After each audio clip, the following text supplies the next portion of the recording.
I get quite a few. The reason I'm asking about it because in my talk I will be drawing on about 50 years of study of these non-ordinary experiences. And it's much easier to relate to the material if you can somehow base it on your own personal experience. I myself got introduced to these non-ordinary experiences when I was a beginning psychiatrist. I went to study psychiatry because of reading Freud. I was very excited about psychoanalysis. And at that time, when I had my experience, non-ordinary states, I was getting disenchanted with psychoanalysis because it had a very narrow indication range. You had to meet very special criteria to be considered a good candidate for psychoanalysis. And even if you were considered a good candidate, you had to prepare yourself not for months, for years, or for several times a week. My own training analysis 3 times a week for 7 years, enormous amount of time, energy, money, of course. And I was becoming aware that even after a long time, they're not exactly breathtaking. If you ask me today, did psychoanalysis change you? I would say, well, I changed. It was 7 years, but it's a long time. It changed anyway. And there was no convincing sense that the changes in me had something to do with my reassociating on the couch, working with the dreams, sort of finding meaning in every slips of the tongue. Although I loved every minute of it. So I was getting to a point where I was kind of getting really disenchanted, and I started kind of nostalgically thinking back to what was supposed to be my original vocation, which was working in animated movies. And I thought, this would have been a much better choice. And just at that time, and as I was experiencing this kind of a crisis, something happened in my life that really changed me profoundly, personally and professionally. I was working at the psychiatric department of the School of Medicine in Prague, and we just finished a large study of Malaril, which was one of the early tranquilizers. And this was a time when there was tremendous excitement about what chemistry can do for psychiatry, the first tranquilizers, antidepressants, and so on. And so we worked with a substance called Malaril, and the substance came from a pharmaceutical company in Switzerland, which was called Sandoz. Now, when you have a relationship with pharmaceutical companies, you get a lot of fringe benefits.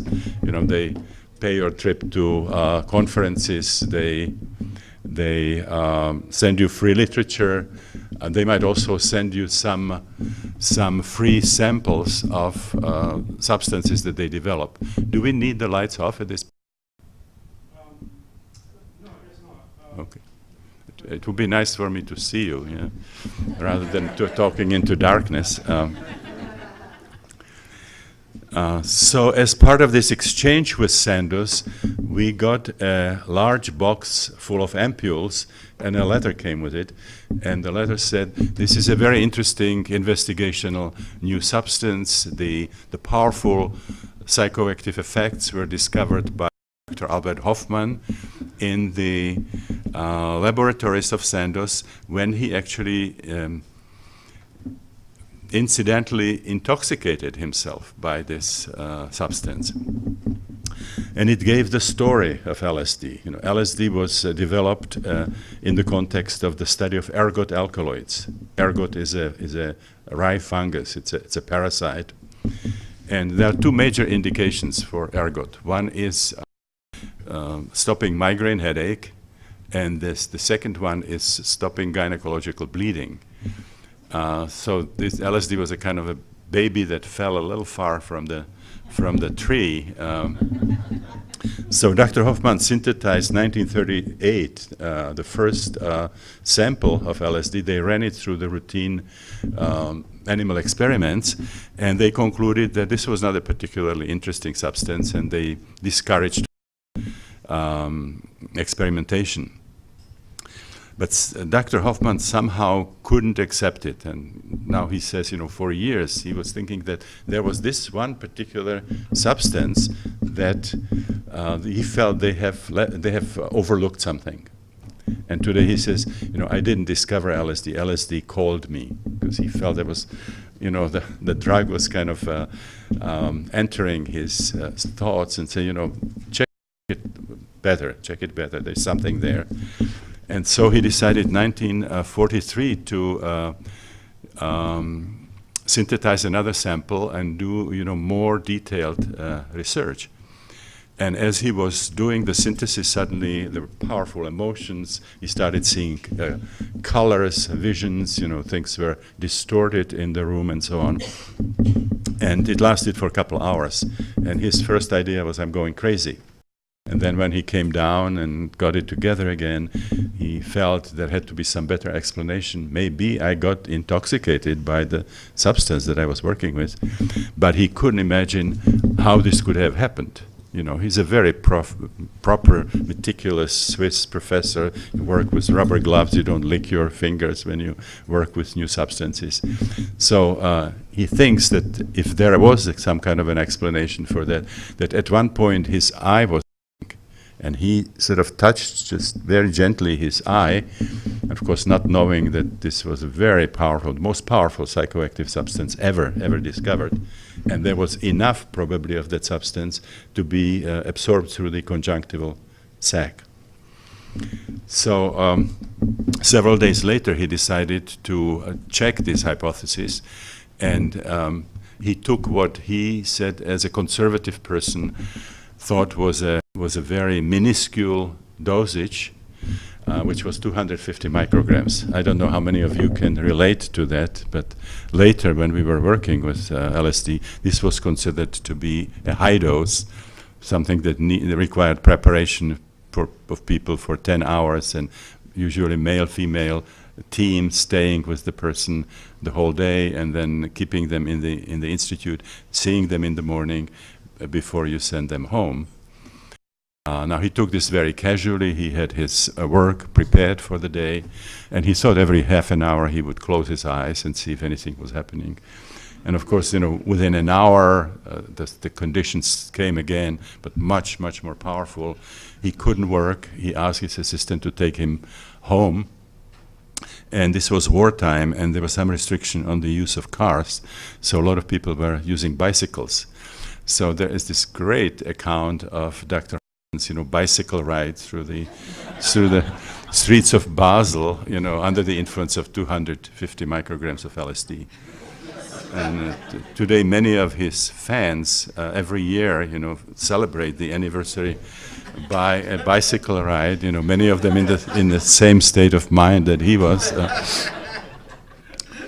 But anyway, he came home and felt terrible. He felt he was dying. He felt his neighbor was a hex, and was a witch and was trying to hex him.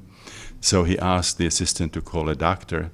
When the doctor came, he was not dying anymore. He now was a newborn and felt wonderful. He felt reborn, rejuvenated. A lot of his problems kind of washed away. And he was very excited about this.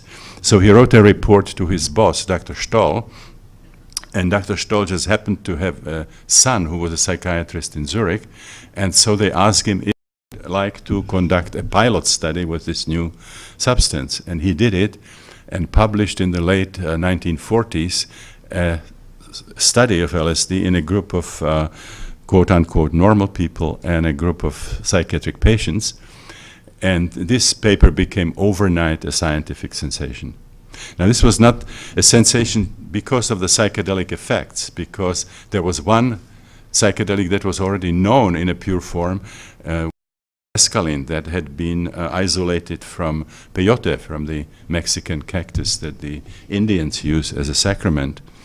And there were some experiments done with it in the first 3 decades. It was the power, the unimaginable power of LSD that created the sensation, where you need milligrams, let's say 100 milligrams of mescaline to have a reaction. All you need is 100 micrograms of LSD. This is 1,000 times less. So what the excitement was about is that this substance was so powerful that it was conceivable that the human body could produce substance like that, and that, the most important psychiatric diseases would not really be mental diseases, they would be aberrations of the body chemistry. The body, under certain circumstances, would produce a substance that would intoxicate the brain. And if we could identify the substance or that category of substances, we also could come up with an agent that would neutralize it. And we would have a kind of a test tube solution for schizophrenia. This, of course, is like a holy grail for psychiatry, as you can imagine. So there was tremendous excitement about this. And they were now sending samples to universities, research institutes, individual therapists, and they say, would you work with this substance and give us feedback whether there is legitimate use for it in psychiatry? And they said on the basis of our preliminary experiments, there would be at least two uses for the substance. The first one would be creating a model psychosis, an experimental psychosis. You would take a group of quote-unquote normal people, you would give them LSD, and then you would do all kinds of investigations before, during, and after, biochemical, psychological, physiological, electrophysiological, and so on. And you would find out what is happening biologically in the body at the time when the mental functioning of these people is so profoundly influenced. And it's always great to have a model in science. And then there was a little second suggestion that kind of became my destiny. And they said they felt that this substance could be used as a kind of unconventional educational tool, that psychiatrists, psychologists, nurses, students would have a chance to spend a few hours in the world of their patients, and as a result, to be more able to communicate with them better, understand them better, and hopefully be more effective in treating them. So I wouldn't have missed this for anything in the world, so I became one of the early Czech volunteers. And then I had an experience that just changed me profoundly, professionally, personally, just sent me in a completely different direction. There's no doubt, while I'm certainly doubting, what the 7 years of psychoanalysis did to me, I know what those 6 hours under the influence of LSD did. And there's no question that what happened was related to the substance. Now, my preceptor, the man who communicated with Sandoz, was very interested in electroencephalography. And at the time when I was having this experiment, he was particularly interested in what's called driving the brainwaves or entraining the brainwaves. What it meant is you would expose people to powerful stroboscopic light of different frequencies or acoustic frequencies, and then you would study in the corresponding areas of the brain, which is the suboccipital for the vision and the temporal for the hearing, whether the brain waves would pick up the frequency that you are feeding, if you can sort of drive or entrain the brain waves. So I had to agree to get my session. I had to agree not only to have the EEG, but to have my brain waves driven. Now, what happened is that in the middle of the experiment, when my experience was culminating, this research assistant came and she said it was time to drive the brain waves. So she took me to a little room. I lay down. She pasted the electrodes on my head, asked me to close my eyes, and then put this gigantic strobe above my head and turn this thing on. And then in the next moment, there was light like I had never seen in my life. I couldn't imagine existed. Like when you read some of the accounts of mystics, it's like what was like millions of suns. At the time, I thought it was like being at the epicenter in Hiroshima. Today, I think it was more like the Dharmakaya, the primary clear light that you see at the time of death, according to the Tibetan Book of the Dead. So my consciousness was just catapulted out of my body. I lost the research assistant, I lost the clinic, I lost Prague, I lost the planet, and I had the feeling my consciousness had absolutely no more boundaries. I had the feeling I became all there was. And then at another point, I actually sense, I was the physical universe, and then there were things happening for which at the time I didn't have any names. Like I feel been back to the Big Bang, and there were sort of black holes and white holes and wormholes, and you name it. Something that later emerged in the astronomical literature. And she was being very scientific. She was just following carefully the protocol, taking it from 2 hertz up to 60, and then back, leaving in the middle of the alpha range and the theta range and the delta range, and then turn it off. And my consciousness started shrinking again. I found the planet, found Prague, I found my body, and then for quite a while, I couldn't figure out how to get those two together, the consciousness and the body. And it was obvious to me that what they taught me in the university about consciousness being somehow a product of the complex neurophysiological processes simply was not true. It was nonsense. I mean, consciousness was an entity of its own right, at least an equal partner, possibly supraordinate. I could imagine more easily how consciousness, when experiences are properly orchestrated, could create somehow the experience of the material world. Then I could imagine how matter could generate consciousness. And I was very impressed. Okay, so just that happened to me. And so over 50 years I have really done professionally very little that was not related in one way or another to these non-ordinary states. About half of the time was clinical research with psychedelics, first in the Psychiatric Research Institute in Prague, and then at the Maryland Psychiatric Research Center, where for several years I was heading the last sort of research in the United States.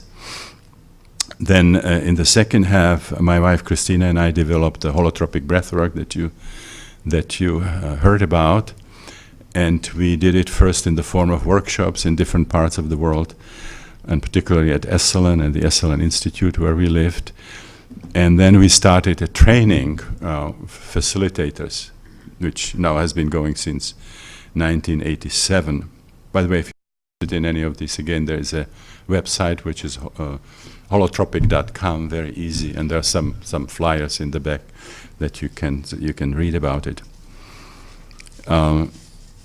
So this was the work with psychedelics, the work with the holotropic breathwork, and then over the years, Christina and I worked with a number of people who had spontaneous episodes of non-ordinary states. Something that's labeled, diagnosed as psychosis, and people routinely get tranquilizers and get hospitalized and get a label for life. If you have just one episode like that, you are a psychotic. And if you never have another episode, you are a psychotic in remission. But it sort of sticks permanently, like the label of being an alcoholic. Once an alcoholic, always an alcoholic, even if you are not drinking.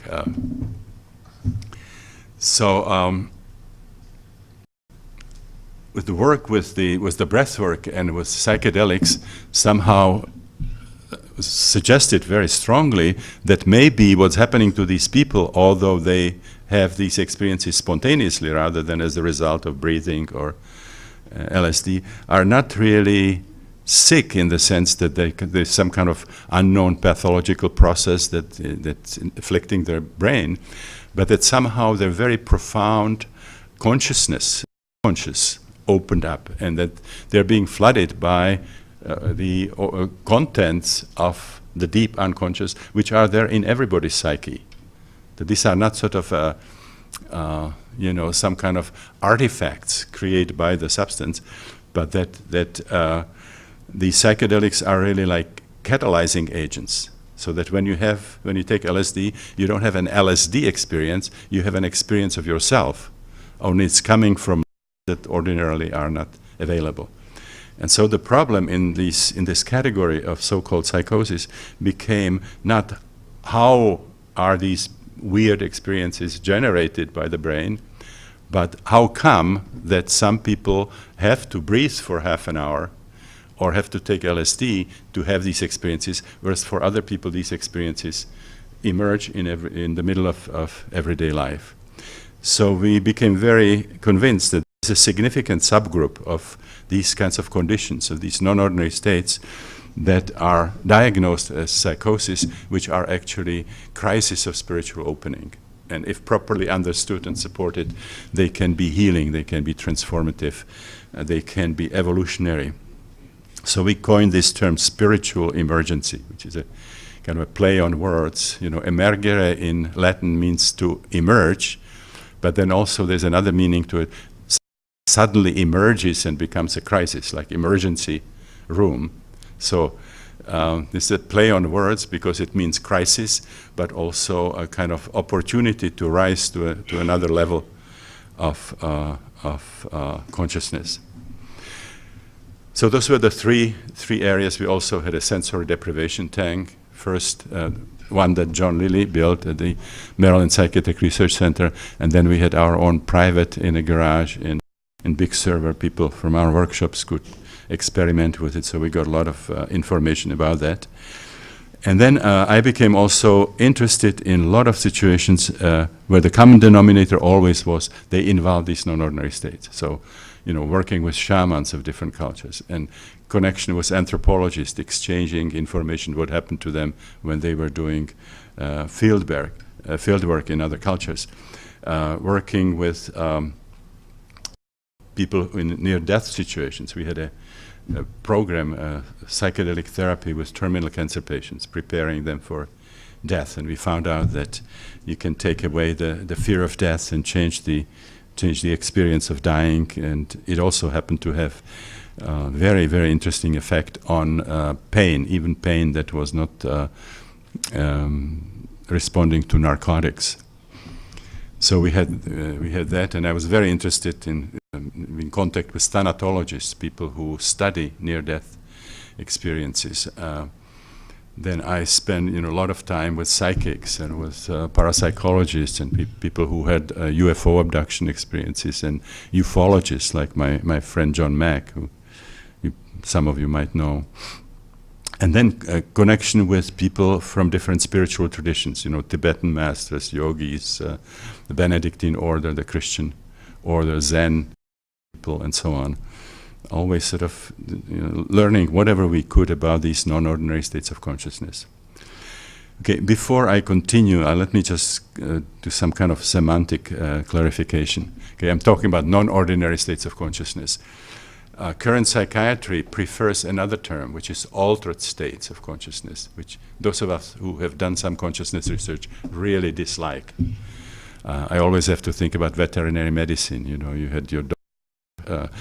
So it doesn't. The term doesn't sort of reflect how I feel about these states, because I believe that these states can be healing, transformative, evolutionary. They have tremendous heuristic value, which means you can learn a lot of new things about consciousness, about the psyche, about the nature of reality, and so on. So we prefer that term non-ordinary states, but even that is very broad. You can be very drunk and be in a non-ordinary state of consciousness. It's not going to be very healing, transformative, or you might learn a lesson or two, but it's not certainly it's not going to be a revelation of any kind. So I was just astonished that psychiatry does not have a special name for the subcategory of states which have these qualities, which are really healing and transformative. And they would basically be the kind of categories that I ask you about, the kinds of things that shamans experience, that native cultures experience in rites of passage, the kind of experiences that the initiates experience in ancient mysteries, the kind of experience that the yogis experience, the Tibetan Buddhists, the Taoists, the Sufis, the Christian mystics, and so on. So since there was no name for that, I decided I will make one, and I call them holotropic. This is, this particular subcategory that I was interested in. Holos means whole, and tropic is derived from trepein, which means moving toward something. So holotropic means moving toward wholeness. Now this, might be surprising for a lot of people in the industrial civilization, because it suggests that we are not whole the way we are in our ordinary consciousness, where we identify with the body and the ego. This is, who I am. I'm a body and my ego. Now, what's behind this term, holotropic, is something that you read about in the Upanishads. When the question is raised, who am I, who are you? The answer is in Sanskrit, tattvam asi, which literally means you are it, or archaically, thou art that, which means you are not nama, you are not the name and the shape. Sort of inside of you is a certain kind of a divine core, which the Hindus called Atman, and they give you certain procedures that you can follow to actually reach that and experientially identify with the divine core. And once you do, you realize that that divine core within you is identical with the creative energy in the universe, which would be Atman. So we are not Nama. Our deepest identity is Atman, Brahman. And so in these holotropic states, we move from our everyday identity, the Nama Rupa, to our full identity, to the discovery of our cosmic status, sometimes in small steps, sometimes in bigger jumps. But this is not a belief, this is something that is empirically validated. You can have that experience, anybody under certain circumstances can have that. So that's the meaning of the term holotropic. Okay, now, as I studied these different forms, different situations involving these holotropic states, I was realizing that there were major challenges to the conceptual framework of psychiatry, psychology, some of the ideas we have about psychotherapy, but then going further. Some of these experiences were so far-reaching that they were questioning the monistic, materialistic worldview that I was brought up with, that characterizes Western science. And I was writing books, what are the implications for the dimensions of the psyche, what are the implications for the dimensions of emotional and psychosomatic disorders, what are the new healing mechanisms that, what kind of light do these throw on the history of religion and the difference between spirituality and religion and so on. And several of these books were published by State University New York Press. And 6 years ago, when I was approaching my 70th birthday, I decided that I would sort of semi-retire and do some more writing and reading, and sort of pass this whole training to the new generation of trainers. The training was happening in United States, in Canada, in Mexico, South America, Russia, Italy, and so on. So we needed some kind of a text so that all these people would be teaching the same kind of thing. And I got a phone call synchronistically from my editor at SUNY Press, and she said, we have published a number of your books, kind of covers different parts of your work. Would you consider writing one book that would kind of bring it all together? What are all the different observations that current psychiatry and psychology cannot explain? And would you also write, your suggestions about how you would have to change the theory and practice of psychology and psychiatry to accommodate these new kind of, paradigm-challenging experiences? So this was just amazing synchronicity. We needed a manual for the training, and here it was. So I wrote it and gave it this, this deliberately provocative name, Psychology of the Future. But at the same time, it really reflects my true belief that if we pay attention to what's happening in these non-ordinary states, what's happening around them, like these unbelievable synchronicities and so on, that we would have a different kind of psychiatry and psychology. And that the revolution which it would trigger would be comparable to what the physicists had to go through in the first 3 decades of the 20th century, when they had to move from Newtonian physics, the kind of a common sense understanding of the world, first to the theories of relativity, and then to quantum theory. So in that book, I gave about 6, areas in which we would have to change our thinking and how we would have to change our thinking. And this is what I would like to sort of briefly review this morning.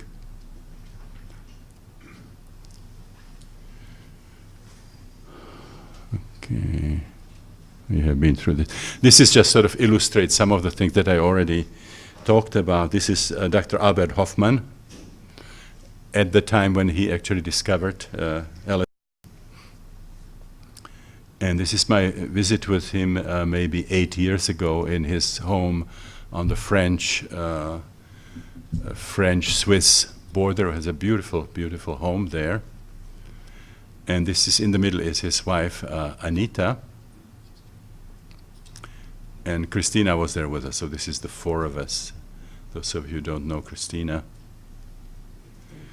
And this was a very interesting experience. We brought Hoffman's a kind of visionary artist who is absolute master of the darkest, portraying the darkest areas in the human psyche, something that manifests in so-called bad trips. And I believe that that's also the source, some of the things that we see in the world. You know, I mean, if we had just the psyche that Freud talks about, we would not have the Holocaust or things that happened in Tibet, the things that are happening in Iraq and so on. Those are heavy-duty things. They don't come from problems with nursing. And, you know, it comes from a whole other area. So those are life and death sort of, you know, it has to come from a whole other area. And he is the absolute master. You might know him as somebody who got the Academy Award for the movie Alien. He designed the alien and inspired all the monsters in the sequences. So he experimented with psychedelics on his own, and he got stuck in a very dark place, and is this amazing ability to portray that. And Giger, G-I-G-E-R, Hans-Ruedi Giger. Yeah. So here we are there, we sort of brought him, and so Hans-Ruedi represents like the darkest side of the psychedelic spectrum. On the other hand, he was very close to being 100 years old. And he talked like an Indian guru. I mean, talking with him was like a darshan that you can have. He was talking about how he's fascinated now by the incredible chemistry that goes into the colors of the flowers and into the colors of the butterfly wings. And he said that imagine how materialistic scientists think that this is all done by bouncing atoms. And to him, it's like a proof for the existence of superior intelligence that we can't even imagine in our ordinary life. So he was just representing the light spectrum, and Hans-Ruedi the darkest spectrum. This is the two of them together. And in September, a couple of years ago, Hans-Ruedi offered us the upper floor of his museum, which is in the Gruyere Castle in Switzerland. And we did the breathwork there, and we had a training module on fantastic art.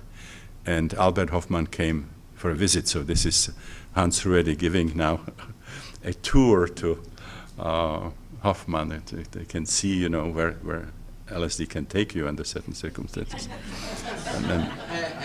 And I'm holding LSD, The Problem Child. This was a new edition that came out that I wrote a preface for. And this is in front of Hans-Ruedi's museum. And the two additional persons on the left side is Steph Spark, who is now the director of our training. And this beautiful lady on the right side is Hans-Ruedi's wife, Carmen. This is where we had the panel, the discussion between the two of them. And this was the end, the module when we were saying goodbye. And I have one more picture of him, which was a year ago in January, where it was his 100th anniversary in Basel that I went to. And so this is our discussion there. So he now had another anniversary. He's 101 years old. So it didn't hurt him particularly what he did. So. Okay, so now here are the 6 areas where I suggested that major changes in thinking were necessary if you pay attention to what's happening in connection with these holotropic states. So the first is the cartography of the psyche. And the model that we are using currently in mainstream psychiatry is really biographically oriented. The idea is you have the brain as hardware, and in terms of software, there is our memory since the time when we were born. Doesn't include birth, doesn't include certainly anything that precedes birth. Now, if you work with holotropic states, you'll find out that certainly people can relive things from childhood, from infancy, but then once the experience deepens, it takes you to birth. Now that there is a powerful imprint of biological birth, of the different stages, with all the difficult emotions, with all the difficult physical feelings, and that certainly is a significant part of the dark area out of which these really malignant aspects of human psyche come, that we see operating through century. The human history is a history of violence and greed. I mean, the light sides are sort of given in dosages, but the overwhelming impression is certainly very difficult, very painful, and it seems to be, these days it seems to be coming to a head, where we have now means, that make that dimension of human psyche very dangerous. 100 years ago, after the worst battles, after 50 years ago, you couldn't tell that something happened. Everything got recycled and so on. We are in a different period. So it's really important to find out about these dimensions of the psyche and found some means to change these tendencies. So the new cartography that emerged out of this work includes the biographical recollective level, which it shares with traditional psychology, psychiatry, and that also includes the individual Freudian unconscious.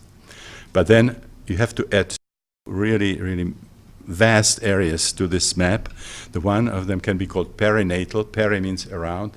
Natal is derived from natalis. So there's a domain in the psyche that contains the memories of the struggle in the birth canal that we experienced when we were being born, and the prenatal state. And then there is an area which we now call transpersonal. Now this would include experiences where we have a sense that the boundaries of the body-ego are melting, we become one with another person, we can experience group consciousness. These experiences can take us into the animal kingdom. We can identify with different life forms, from primates all the way down to the plankton in the ocean. We can transcend time. It can take us to other centuries, to other cultures, sometimes with a sense of personal remembering. This is not the first time this is happening to me. I have been there before, and it happened in one of my previous lifetimes. So they can take you into the whole realm of karma and reincarnation and so on. So again, when we talk about these things like karma, this is not a question of belief, like some kind of ungrounded fantasy that you have or something that somebody told you. These are empirical things, something that can be experienced. The same about God. If you have to say, I believe in God or don't believe in God, you don't really have anything to go by. Once you have the experience of God, that's a whole other ball game. Like, I don't ask you, do you believe in this microphone? I mean, you can see it, you can touch it, you can hear it, and so on. If we had here my friend Fritjof Capra, he would talk you out of this. He would say, well, this is not really an object, it's all in movement, and it's all energy, and the deeper you go, the less you're finding, until on the subatomic level it all disappears into mathematical equations. But that's, into the dynamic vacuum.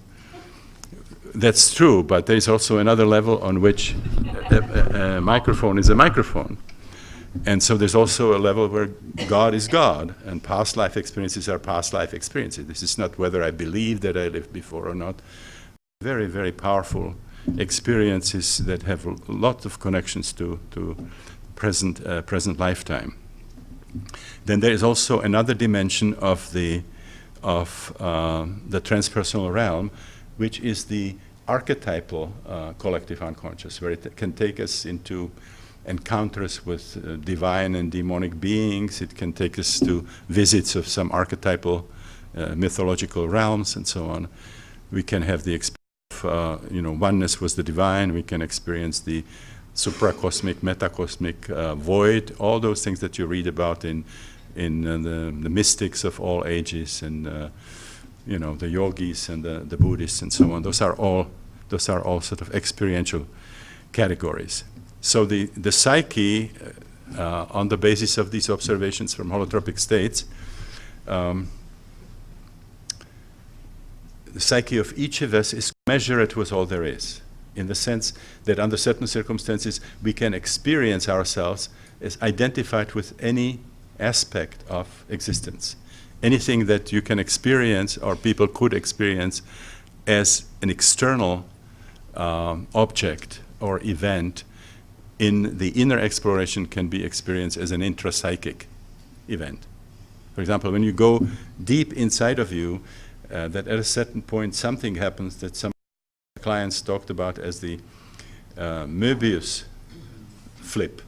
Do you know what a Möbius strip is? You have a strip of paper and you turn it 180 degrees and you glue it, and then you sort of go on the surface, and then before you know, you're kind of inside. So the inside-outside kind of gets diffused. So if we go deep enough in our self-exploration, suddenly a flip happens and we are experiencing the world at large, out there, but not through the senses, but through some kind of representation in the psyche.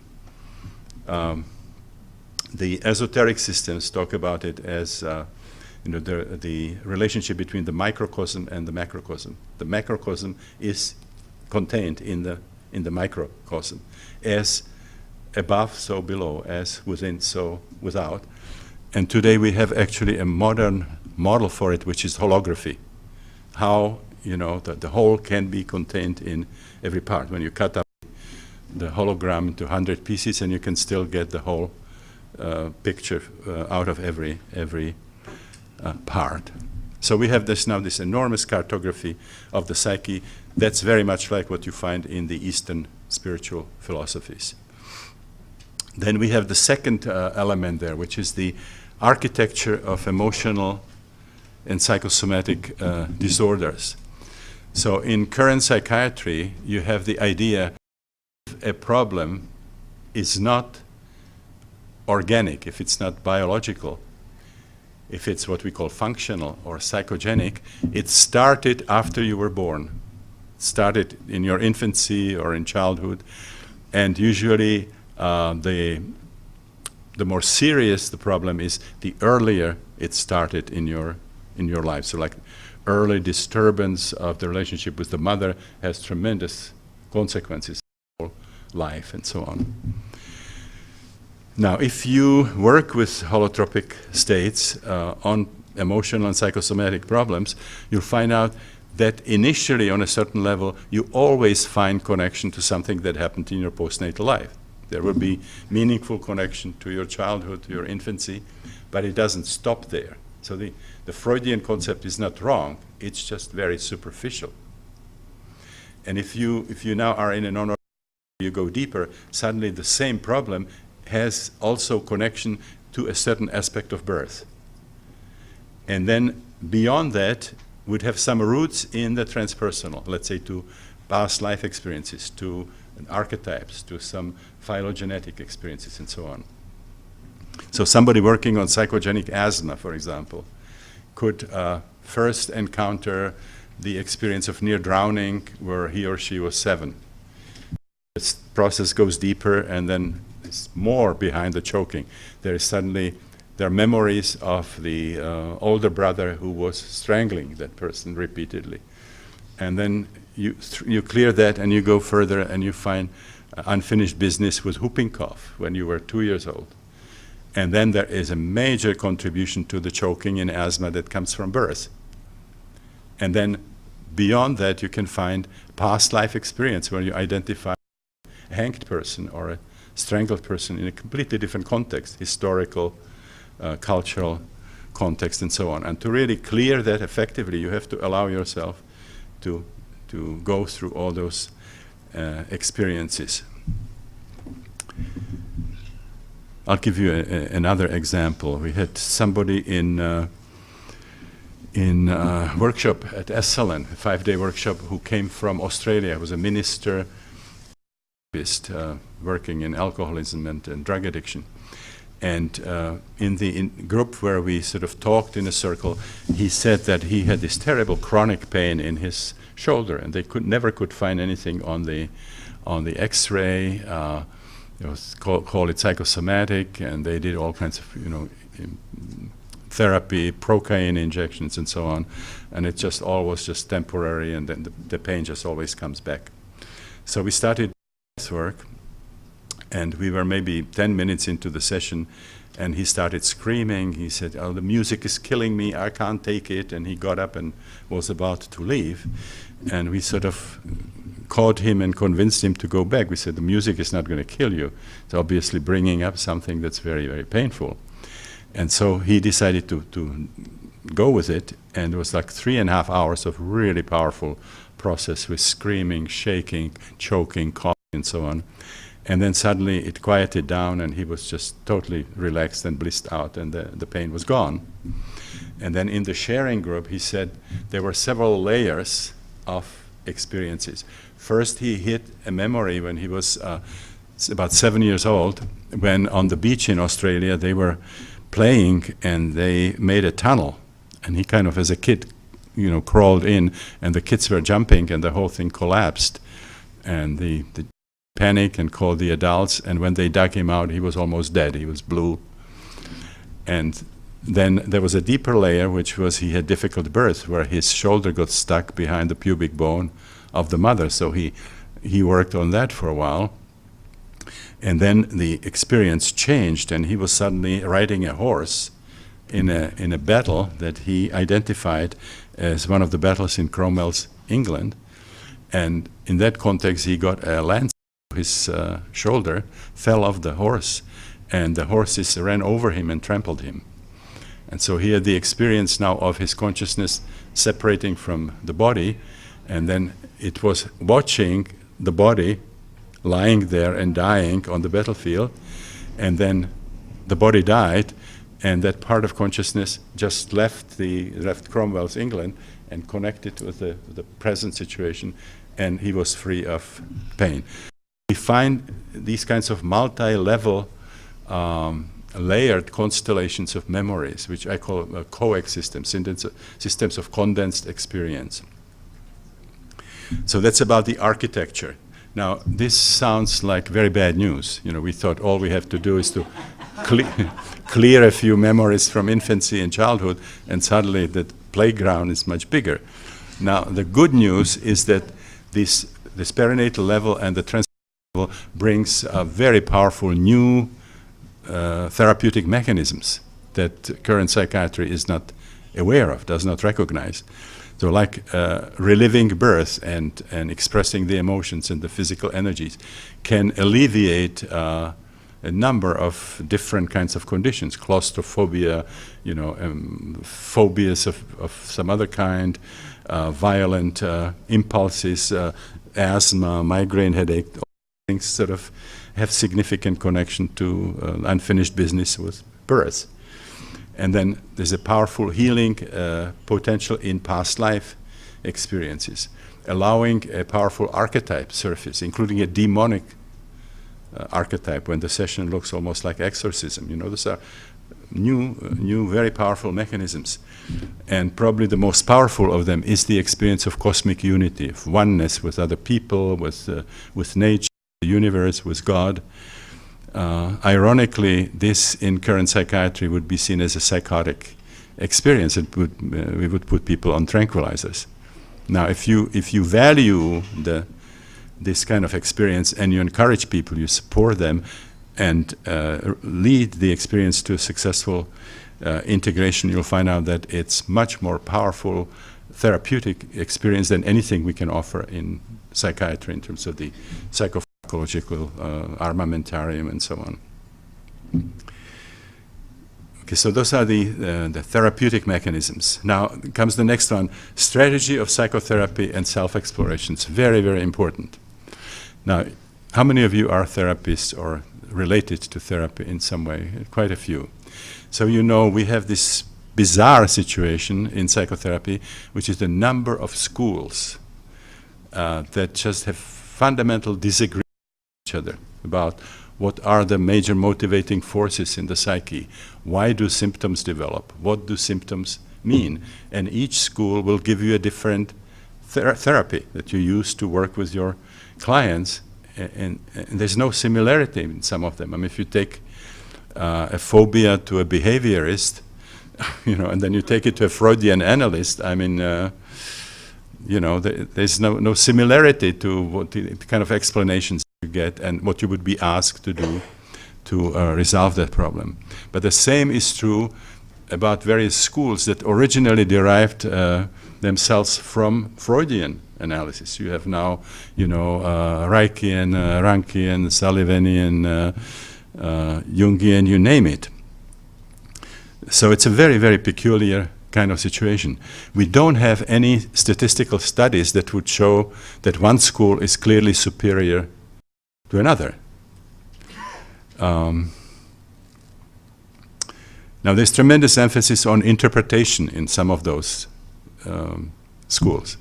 The client really doesn't know what it's about, what's surfacing here in dreams and so on, and we give them interpretation. We tell them what it's really about, but there is no agreement. The different school will interpret the same material differently. Now, if this were true, that the interpretations are so important and the timing, you would have to have a situation where the results, therapeutic results of these schools would be like on a Gaussian, you know what a Gaussian distribution curve is? Like a school that would have it right would be getting the best results. And then the other schools, depending how they depart from correct understanding and on their interpretations are not so good, they would get very meager results. Now that's not what happens.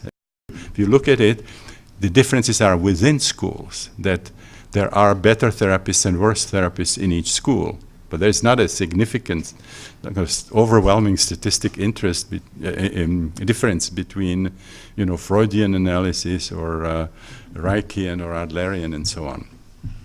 So it's very likely that what is effective in psychotherapy is something that is not even discussed in these different schools, something that you really put into scientific language, like what really makes a difference is like the quality of the human encounter between the client and the therapist, or the feeling of the client of being accepted for the first, being accepted by another human being, frequently for the first time in their life because they didn't get it in their family, the feeling of being loved, feeling of being important, and so on. So, how do we deal with this? What do we learn from the work with holotropic breathwork that would show us, some way out of the situation? It's quite embarrassing if you think about it. We don't have 50 schools of chemistry where the chemists would argue what happens when you put two substances in the... And yet this is what's happening in psychotherapy and psychology. And we are very offended if they tell us it's not really scientific enough, Now, what really is behind all this is that there is a belief that we should use our intellect to understand how the psyche functions in general and how the psyche functions in a particular client, why the symptoms are there, and then figure out a way of sort of influencing somehow the functioning in a way that we think it should be happening. And then we have, of course, these fundamental disagreements. Now, the answer that comes from holotropic states is something that actually was suggested by Jung. You see, for Jung, the psyche was not something, at least in his later years, was not something that was inside of the skull, that was produced by the brain. The psyche was cosmic, anima mundi. It's intelligence that permeates all of existence. And our individual psyche is kind of teased out of the matrix, and the boundaries are negotiable. I mentioned that in these holotropic states, you can transcend the boundaries and you can sort of travel in this anima mundi. You can have experiences outside of yourself. So what was Jung's idea? Jung's idea was that we cannot use the intellect to understand the psyche of another person or the psyche in general. Because the intellect is just a part, something that helps us in pragmatic, everyday situations, but it's not something that figures out existence. You can try it. I mean, you can try your reason to say, well, why does anything exist at all? Why not non-existent? You know, where did this all come from? Or you can look at the sky on a summer night and you think in terms of the billions of galaxies and you know, the light years and so on, and you take it to the Big Bang.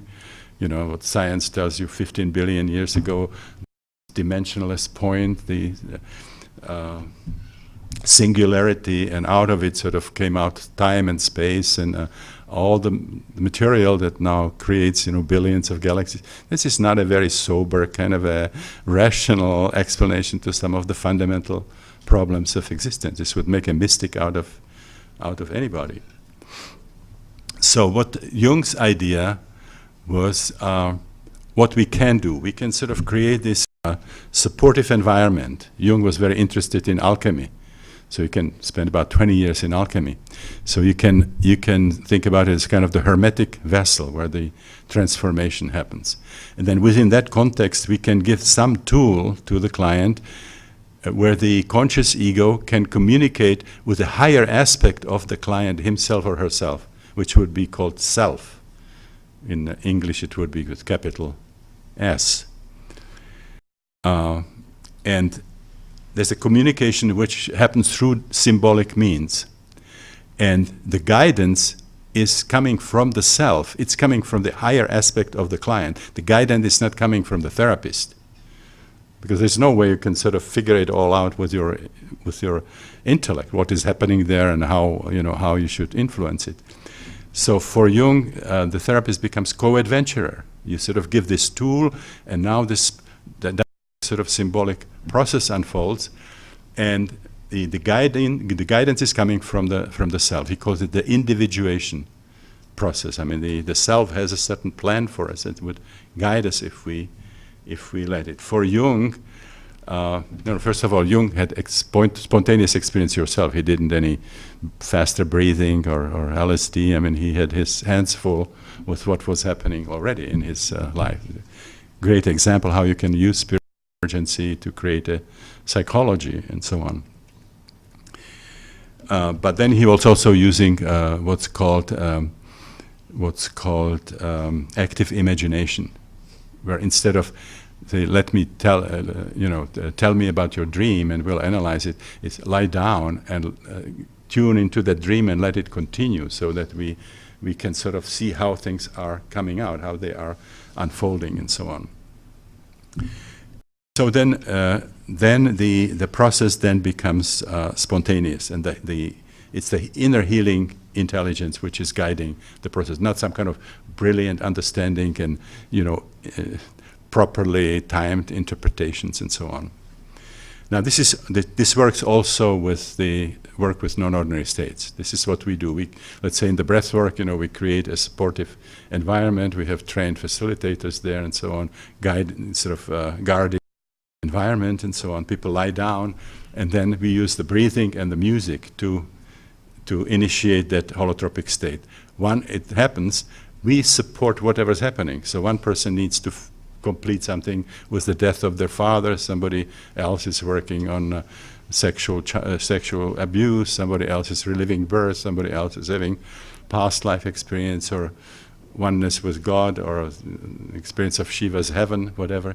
And we just an idea that people should go in a particular direction. We just believe on the basis of our own experience and experience with others, we believe in this inner built-in healing intelligence to the point that we support the process even if we don't understand what is happening.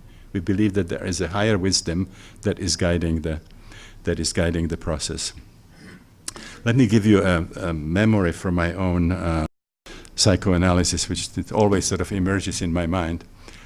I had a psychoanalyst who was the president of the Czechoslovakian Psychoanalytic Association, and at the time when I was in therapy with him, in the training analysis with him, he was kind of, I wanted to say elderly. He was probably much younger than I am now, but anyway, he there, and he was doing the training psychoanalysis with several of us younger psychiatrists, and it was known about him that he tended to fall asleep sometimes during psychoanalysis, so you suddenly hear a little snoring, so you have to try to bring him back into the process. And of course we talked about it and we joked about it, and we also had seminars where we would get together, and he would give us books that we would read and that of report to the group, and we would get some case histories to work with and so on. And we could ask all kinds of theoretical questions. So at one point, one of us asked, what happens when the psychoanalyst falls asleep during therapy? If I continue free associating, does therapy still continue? Does it require, fully awake psychoanalyst?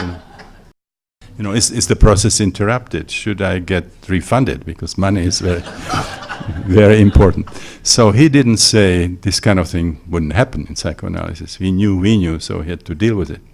So he said, well, yeah, that kind of thing can happen. I mean, sometimes you're tired, you didn't sleep well, you're recovering from a flu. He says, but when you are in this business a long time, you develop this sixth sense. You fall asleep only when the stuff that's coming up is irrelevant. And when something important comes up, you wake up and you're right there. He was also Pavlovian. Pavlov was the Russian physiologist who get a Nobel Prize for the work with the dogs and conditioned reflexes and so on. And Pavlov talked a lot about the inhibition of the cerebral cortex that happens, for example, in hypnosis or in sleep. And one of the things he talked about that there can be kind of a waking point. This is something that the hypnotist can connect with and so on. And one of his examples was a mother who can sleep through heavy noises, but when her own child starts crying, she wakes up and it's right there. He says, it's just like Pavlov's mother. If something relevant comes up, you're there. Well, there's a problem in this kind of stuff, because what is relevant for a Freudian is not relevant for a Sullivanian follower of Karen Horney, Frommian, all these different schools have different ideas about what is really important. So this is an amazing property of these holotropic states, that they save us this work, decide what is important, what isn't. You just work with what is, what emerges. Okay, the role of spirituality is another one. In traditional psychiatry, which is very monistic, materialistic, there's really no place for spirituality. If you are spiritual, strictly speaking, there's something wrong with you. I mean, at best, you just didn't learn what materialistic science discovered about the universe. You have these superstitions, and you are into magical thinking, into the primary process, and so on. If you are an intelligent person, because people like Einstein had believed in cosmic religion and God and Newton and so on, then we have psychoanalysis that will tell you have a hang-up from childhood. You still carry these infantile images of your parents, and you project it out there, and it's Father God and Mother Goddess, and these are really your infantile fantasies, and there's no. This is a material universe. The history of the universe is the history of developing matter, a life, consciousness, intelligence. Those are late comers, basically flukes after billions of years of this bouncing of atoms and so on. So there's no space for anything spiritual. And if you have spiritual experiences, then you get a diagnosis. Okay, we'll stop it. It's very different from many of the pre-industrial cultures that had these holotropic states in tremendous respect. They spent a lot of time developing powerful kind of technologies of the sacred, methods that can induce this, and they were using it, in shamanism, rites of passage, in the ancient mysteries, and in some of the great religions. You have also these technologies, the different forms of meditation, movement meditation, tantra, and so on. So we are kind of that we rejected these states. What happened in the industrial and scientific revolution is that there was suddenly tremendous excitement about what the reason can do. You might remember that for a while Notre Dame was called the Temple of Reason, not any relation to Virgin Mary anymore. It became like a new god was reason. And it started sort of bringing results. It was converted into technological discoveries that started changing the world. And so everything that was not rational was rejected and even ridiculed as a kind of embarrassing leftovers from the Dark Ages or from the childhood from the infancy of humanity. Now, what happened here, then they missed that not everything that's not rational is irrational. There are certain things which are transrational. The psychics are perfectly rational. They can handle things with their reason, but at the same time they have access to some dimensions that other people don't. So it includes and transcends reason. It's not that those are irrational. So the baby was kind of thrown out with the bathwater. So again, the insights that you get now from the study of these holotropic states is that when your self-exploration using these states reaches at least the perinatal level, then these experiences start having a quality that Jung called numinosity. He preferred that to terms like religious or holy, sacred, and so on, because they were loaded. They were sort of easily misunderstood. So he liked that neutral term that he took from Rudolf Otto, actually, numinosity. When you have that experience, you know that you are in the realm of the extraordinary, and actually something that supraordinated. If you get in touch with the archetypal realm, you actually see that that's a realm that forms and informs what is here. It's a higher realm, like the Platonic ideas shaping what is happening here. We have now these books like Gods in Every Man, Goddesses in Every Woman, Myths to Live By, showing how the archetypal dynamics shapes what is happening here. So once the experiences get perinatal, and then certainly the transpersonal experiences, they're all numinous. Again, it's not believing or not believing, it's experiencing certain qualities. But like, if up to that point, this would be a kind of a metaphor, up to that point you were watching a channel of black and white television, and suddenly colors come in, that would make it kind of a numinous, would give it a different kind of, although some things would stay the same. The shape of the men, women, and animals, and trees, and houses. But suddenly there would be a whole other experiential dimension, the color. The numinosity is something that can be directly experienced. And this can go to the experience of the external world. You look around, and suddenly it's not the old banal Cartesian Newtonian world. Sacred reality. What's around you is the work of creative cosmic energy, and you suddenly see that the boundaries are arbitrary, that you can perceive the underlying unity behind the world of separation, and so on. It's a direct experience of the so-called immanent divine, God in the divine in nature. And the other thing that can happen is that a whole other reality, normally invisible, unfolds to your everyday experience. So, suddenly you are in Shiva's heaven, or suddenly you are talking to Jesus, or, you have experience of the archetypal realms. So that if you use that metaphor of the television, it would be like being stuck in watching one channel, and suddenly you discover there is a button that you can push, and suddenly, a lot of other channels come in, and you're watching them. So the spirituality is, something that has to do with this numinous qualities of the deep processes in the psyche, something that can be. So, whether the divine exists, whether past life exists or not, those are empirical issues. It's something that is not a question of discussion with, somebody who has never had these experiences. You either have the experience or not. People who have never had these discussing mystical states and, would be like pre-adolescent discussing orgasm. It just, they just have there's a certain kind of experience that they're missing for making any kind of relevant statements about that dimension. Okay, now it's really important to make a distinction between spirituality and religion.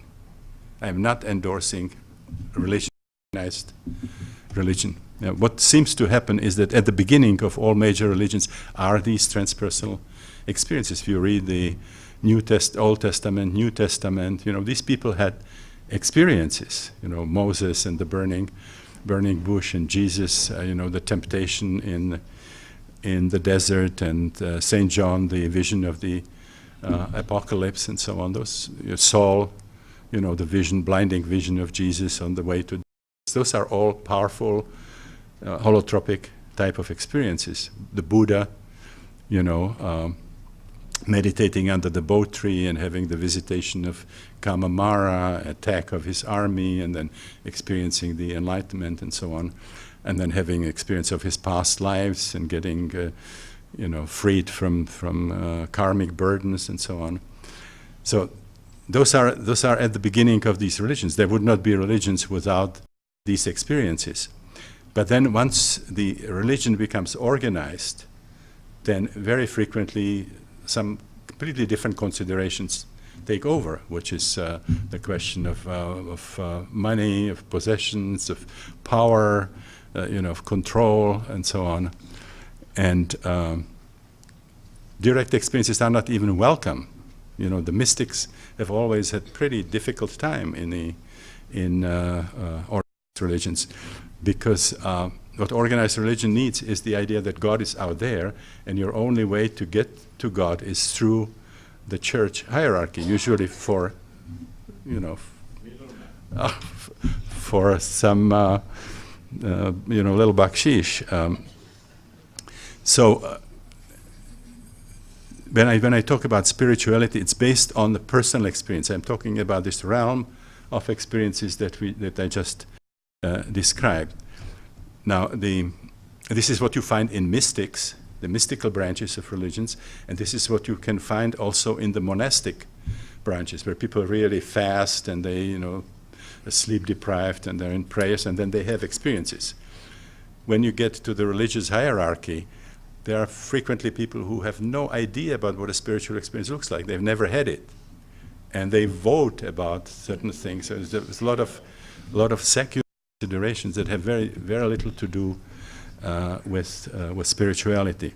So the mystics, they have their experiences in their bodies and in nature, and they have kind of a hotline to the divine. They don't need mediation, hierarchies, and so on.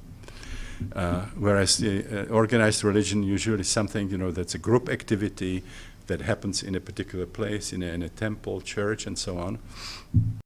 And there are these appointed officials, the hierarchy.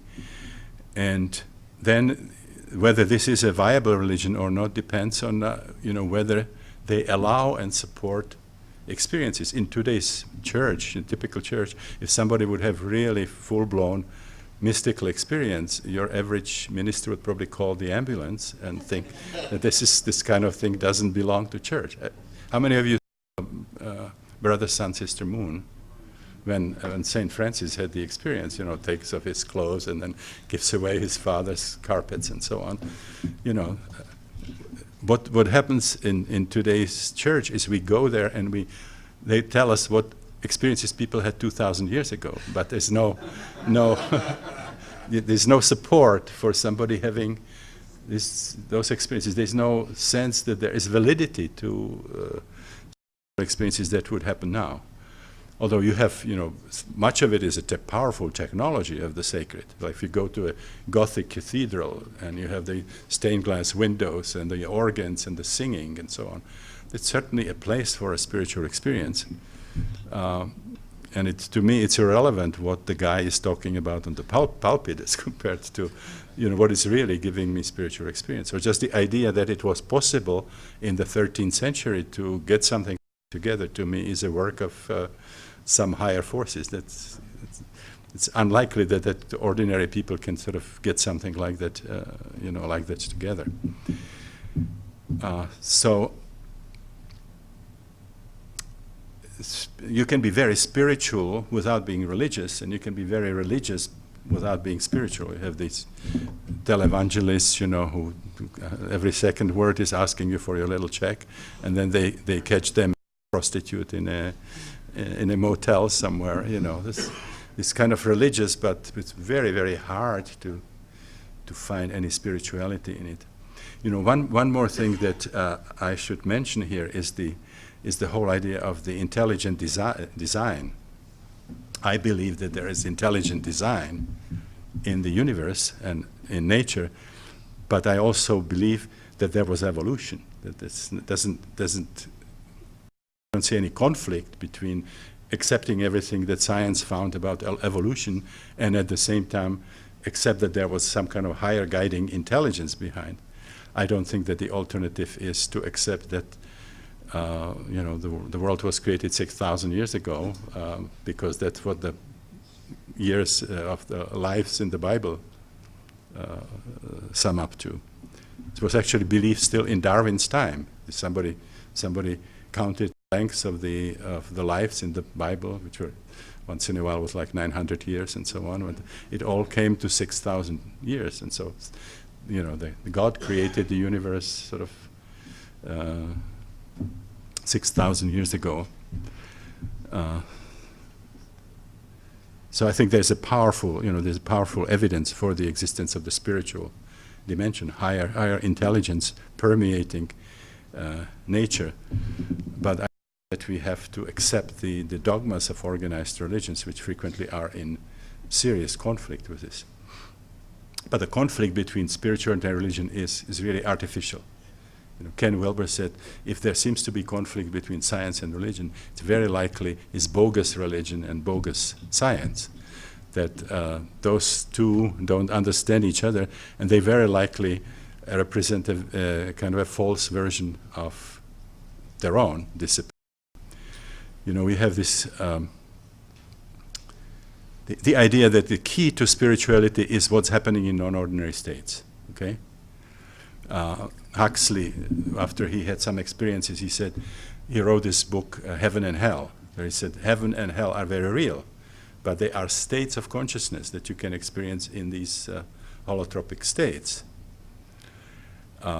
It's not like heaven is the heaven up there. The religious heaven is not the heaven of the astronomers, and paradise is not something that you would find on the surface of the globe, or hell is not something that you find under the surface of the earth.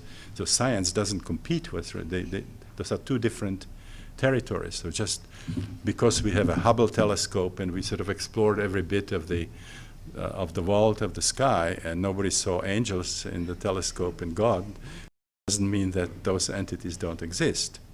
Or the fact that we know that there is nickel and iron in the center of the earth, there's no place for the caves of Satan, doesn't mean that hell doesn't exist. Somebody can be in hell and be here with us in a non-ordinary state, in a bad trip, or can be in heaven. But this certainly makes spirituality a legitimate kind of a human activity. I mean, the fact that there are these numinous realms in our own psyche, and there's certainly luminosity in the fabric of existence. And I'll just mention quickly, very, very briefly, the point 6, that some of these experiences are so far-reaching that they actually question not just current concept psychiatry and psychology, but the whole philosophy of science, Western science, which is monistic, materialistic, and particularly the relationship between consciousness and matter. You see, we have the idea that consciousness is a product of the brain, higher sort of neurophysiological processes in the brain that somehow mysteriously suddenly this emergent pops up, and you know, matter becomes kind of aware of itself. Now we have now overwhelming evidence, you know, that consciousness can do things that the brain cannot possibly do. And I'll give you examples from outside of my own discipline, although there is, you know, significant overlap, and I could give you a number of examples from the study of transpersonal experiences in holotropic states. But I will use thanatology, which is the study of near experiences and study of dying. We have now any number of instances where a person was in a state of clinical death, let's say cardiac arrest, on the operation table. Consciousness would detach from the body and travel around, maintaining the capacity to see, to perceive the environment without the senses. The person is lying in a coma with the eyes closed, facing up, and consciousness is looking from the down, kind of checking what's happening with the body. It's accurate perception, and then decides to go for a little trip and goes through the walls and checks what's happening in other parts of the hospital, and then maybe has an experience of something that's happening 1,000 miles away. And if you have an open-minded researcher who, when the person comes down, they would sit down and say, what did you experience? Gets the story, and then goes and checks all those places. You'll find out consensually validate this. I mean, for all practical purposes, the consciousness was there, or at least there was this totally astronomically improbable synchronicity that the person just happened to say something that was there, which is, you know, which is of course not very plausible. Now there's a large research now that Ken Ring does. Ken Ring is one of the major thanatologists in the United States, and he and Valerino did a study of people who were congenitally blind for organic reasons. They have not seen anything in their entire life until they had a near-death experience. When consciousness left their body, then they could see for the first time. And he is studying what he calls veridical out-of-body experience, which means not only did these people see for the first time, but what they saw could be consensually validated. Things were really there, described and detailed fixtures, you know, of the lamps and so on, and or going through the ceiling of the hospital and describing the environment from bird's eye view.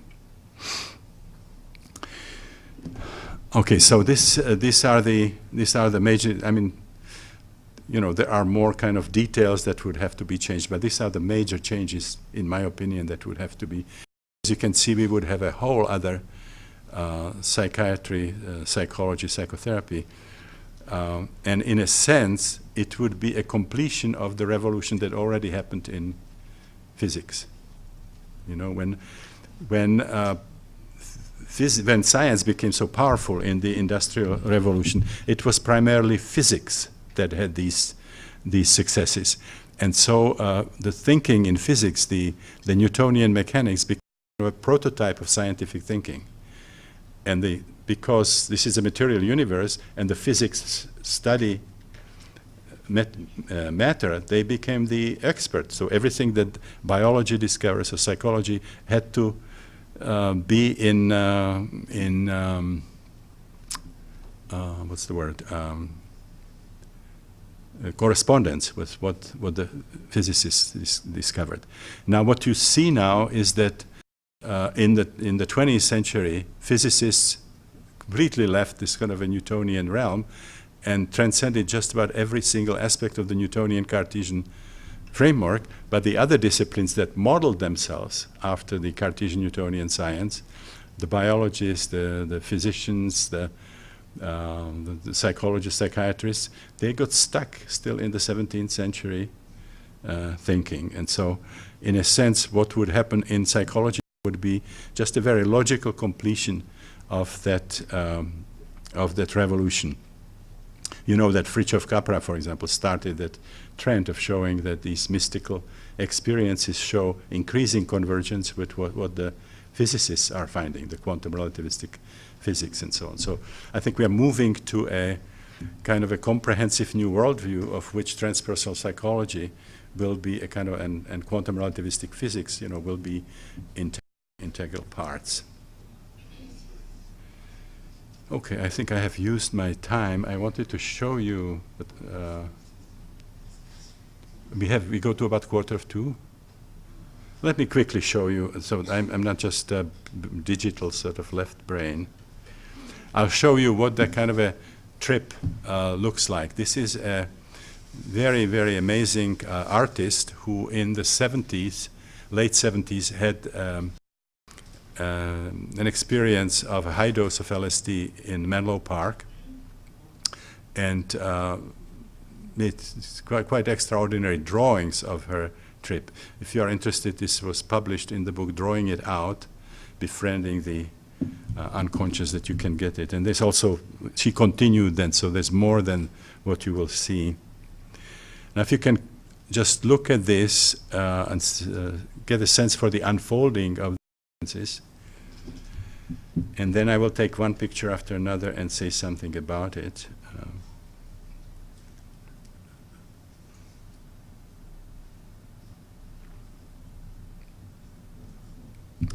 Okay, so this is the first one.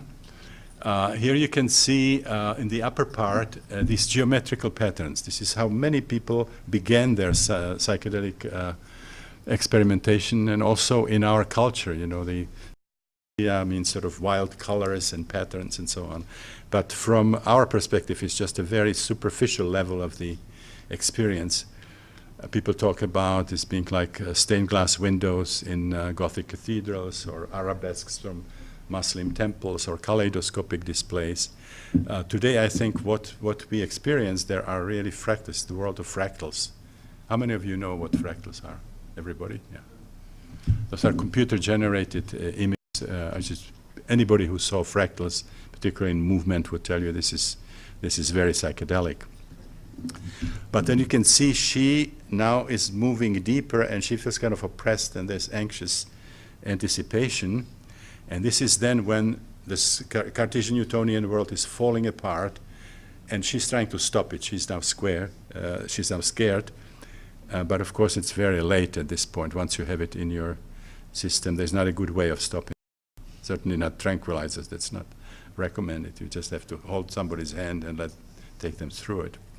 Now, she is now surrendering, is being kind of overwhelmed by the experience, and she's now being pulled into this whirlpool. There is a mandala made of skulls and rib cages, indicating that she is now being pulled into the realm of death, encounter with death.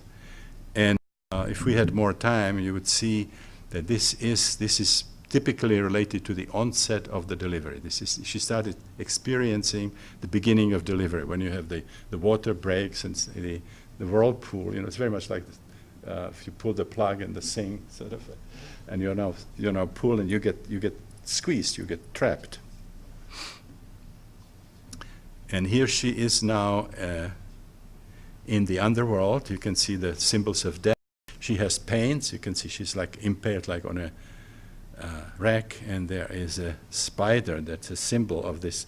You know, the spiders catch flies, and they immobilize them and restrict them and kill them, of course. So it's a very powerful death rebirth symbol related to the devouring mother. There's a sense of kind of an abysmal loneliness that she's experiencing, and there's this underworld. She's basically going stages of a process that we can call psychospiritual death rebirth process. The important element of it is being crushed, which certainly is, if you know something about what's operating in delivery, the pressures you can understand. She looks up, and the boulder has the human features, and on a superficial level, this was her husband. She was in oppressive marriage. On a deeper level, she felt this was oppressive childhood, her mother. And then finally she realized that there was a situation where the mother literally was crushing her, which was in the birth process itself. Very interesting picture showing that on the perinatal level, birth and death are sort of two sides of the same coin. As we are being born, our life is threatened. So the lower part is all death, but at the same time the upper part is trying to get out of there. It's being born. And this shows how when you regress to the perinatal realm and experience this encounter with death, which is symbolized by the bones, at a certain point the luminosity comes in, the spirituality comes in, and so suddenly the bones are arranged into something like an altar and a crucifix, and then the runes, rune-like pictures. This one shows that on perinatal level we have a mixture of the archetypal and the obstetric or the surgical. So this is a memory of getting manual help in her birth, but at the same time her experience is archetypal. She's in the underworld and a demigod is kind of helping her out. And this is a very shamanic sequence of sort of annihilation, dismemberment, and then the magic flight to the supernal realms. This is how the career of many shamans begins, with a spontaneous kind of a visionary state, death, rebirth experience. Here she identifies with Jesus on the cross, which is our kind of cultural motif of psychospiritual death, rebirth. This is now, the process is ending. You know, there were changes happened inside, and now it's being sort of closed. So symbolically, it's done like this. And now she's emerging out of it with a vision of a peacock. Cross-culturally, the peacock is the symbol of resurrection, of immortality, of the star-filled sky. It's also the symbol related to the great mother goddesses. This would be the time to encounter one's own mother, but also on a higher octave, the great mother goddess. In alchemy, we have a symbol which is called cauda pavonis, the peacock tail, as a very powerful symbol of transfiguration.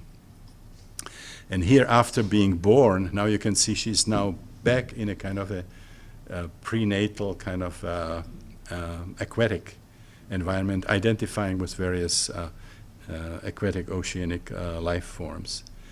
And here she is coming down. The emphasis is on having the feet firmly on the ground, being grounded, but the head is in heavens, and there are these birds as symbols of spiritual liberation. Okay, so we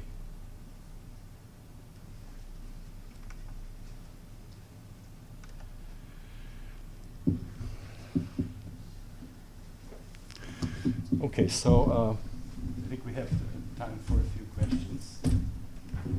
Please. Who was the psychologist who collaborated with that research, that early research? You mean that pilot study that Yes. Dr. Stoll, S-T-O-L-L. You can get his paper. I have in, I think in the book LSD Psychotherapy, I have the reference to the original paper if you want to look at it.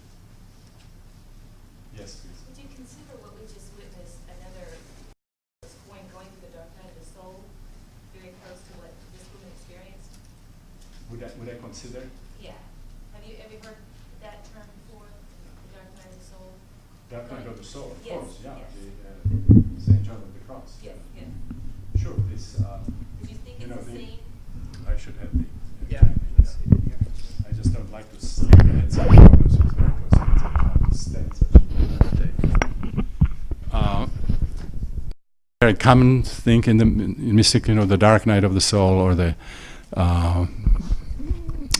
sea, the night sea, and so on.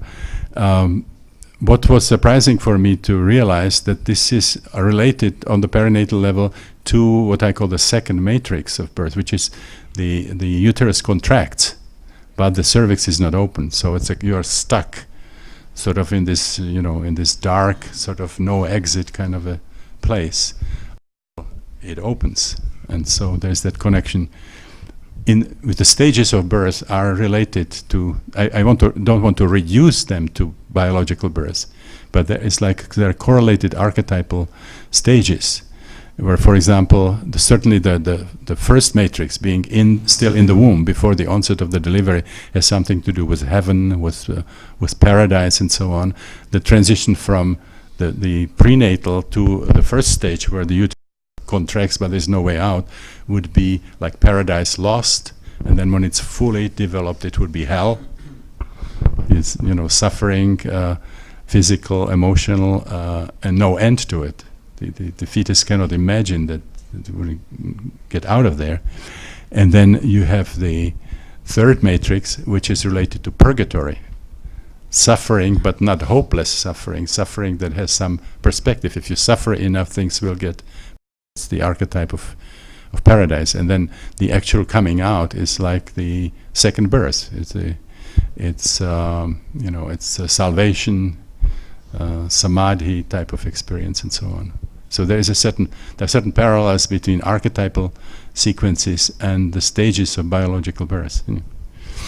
Yes, please. This may be the question for a full seminar, but in this emerging paradigm, how do you perceive the differences or the conjugation of shamans with psychotherapists as who's going to be taking people into these types of journeys? And further, like a shaman is somebody who has many levels of knowledge, whereas a psychotherapist doesn't have the herbal lore, other forms of healing. So, I mean, what I'm asking is, how do you perceive this going into the future? Well, shamanism is a kind of a certain specialized discipline. I mean, at the same time, sort of understand the elements in shamanism from that general cartography that I was talking about. The visionary journey that the novice shaman experience is really a death rebirth experience. The going into the underworld, being attacked by evil forces, being dismembered, and then having the magic flight when you connect with animals, with forces of nature, with power animals and so on. You heal yourself. The shamans are called wounded healers, and they get a crash course in healing. They can then, if they properly integrate the experience, they can use that experience to heal others. And the healing they do is we can call energy healing, which we know from Chinese medicine or homeopathy. We have just barely beginning of energy medicine.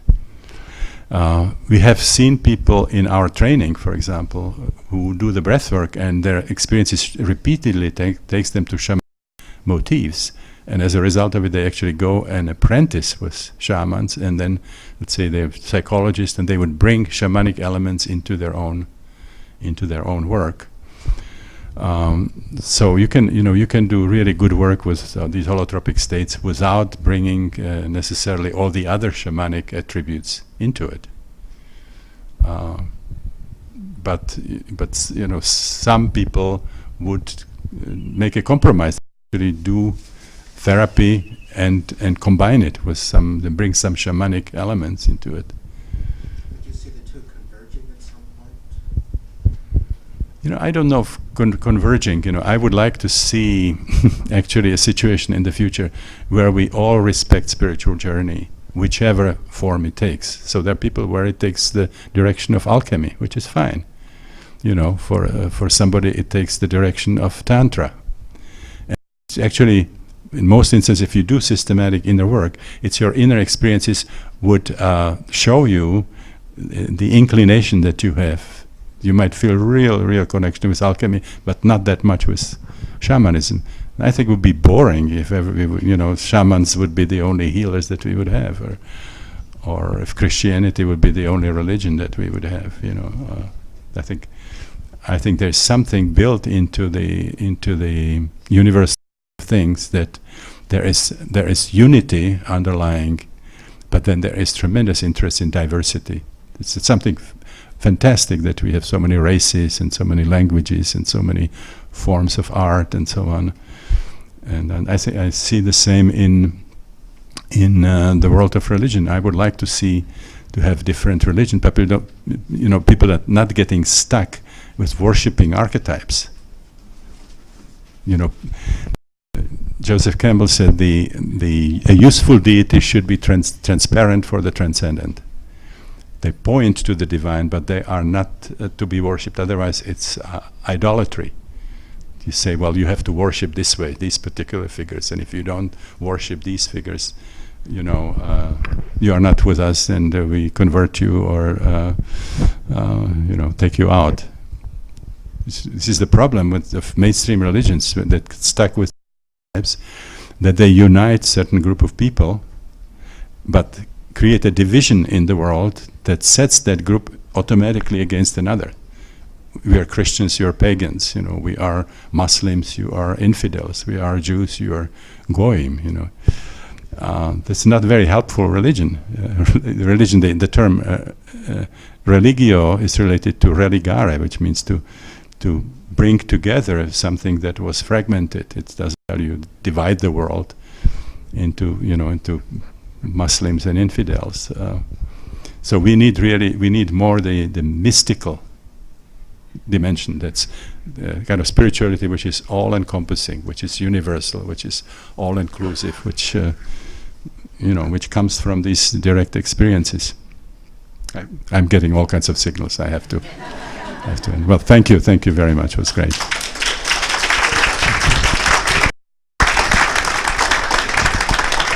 Let me just a couple of sentences. I'll be doing the book signing, and some people are asking about the book. So the Psychology of the Future is what I was talking about.